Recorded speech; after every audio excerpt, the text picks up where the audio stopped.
আশা করি ভালো আছেন। হঠাৎ করে একদিন পর গ্রামে চলে আসলাম আপনাদেরকে গ্রামের সৌন্দর্য দেখানোর জন্য।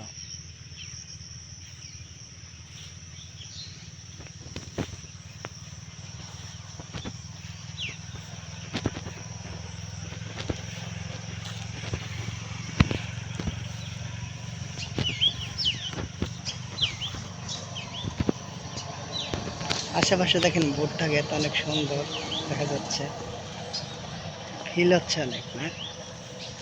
খুব মিস করছেন গ্রামটাকে। আসলে ভাই, গ্রামের মজা গ্রামেই থাকে, শহরে থাকে না। শহরে থাকে শুধু মানুষের আনিগুনি আর ইল্লে দালান কোঠা বিল্ডিং। এই ক্ষেত খোতা কোথায় পাবেন এরকম জিনিস?